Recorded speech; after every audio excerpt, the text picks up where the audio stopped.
मेरे इन शब्दों से किसी ब्राह्मण भाई को बुरा लगा है, उनके दिल को आघात पहुंचा है, उनका दिल दुखा है, तो मैं बिना शर्त माफ़ी मांगता हूं। मैं उनसे कृतज्ञ होकर हाथ जोड़ के माफ़ी ये मांगता हूं। हैं अपने भाटी जी। अरे वही भाटी जी, अपने धरती पुत्र जी की पार्टी वाले। बेचारे कैसे घिघिया रहे हैं, शायद ये कुछ बोले हैं।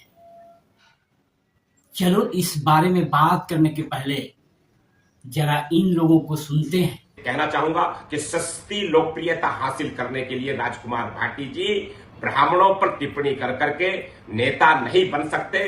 तुम्हारी कमर खुद जाएगी। ब्राह्मण जिस दिन चाहेंगे, सब चाहेंगे, तुझे घर में आकर के पलट देंगे, तेरे मुंह में कूट देंगे। के नेता राजकुमार भाटी द्वारा ब्राह्मण समाज के लिए इस्तेमाल की गई अभद्र भाषा घोर निंदनीय है।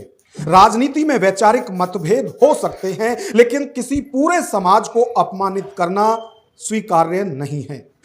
तो इन बड़े लोगों की प्रतिक्रिया, जिसमें ये लोग क्या क्या नहीं कर रहे हैं, तब है जब भाटी भाई ने माफी मांग ली है।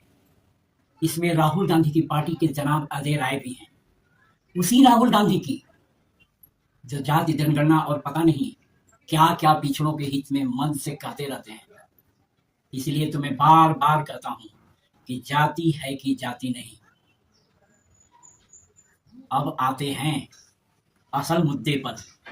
आपने देखा भाटी जी कैसे बकरी की तरह मिमिया रहे थे, माफी मांग रहे थे, लेकिन पूरे भारतवर्ष में उनकी बात पर तांडव मचा है और थमने का नाम नहीं ले रहा है।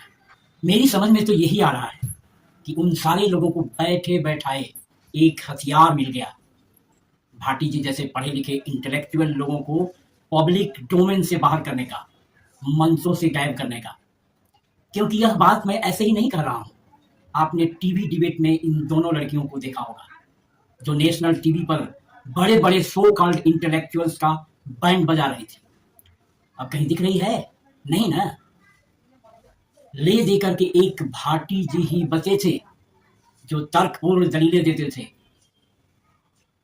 जिससे सो कॉल्ड इंटेलेक्चुअल लोग हताश हो जाते थे। दूसरे शब्दों में भाटी इनकी बैंड बजा देते थे। मैं तो यही कहूंगा कि अरे भाटी, ये क्या कर बैठे? इस देश में पिछड़ों के लिए ये लोकोक्तियां बनी है, अहिर गणरिया पासी, ये सब है सत्यानाशी, मरे मुलायम काशी राम, जोर से बोलो जय श्री राम। पता नहीं और क्या क्या।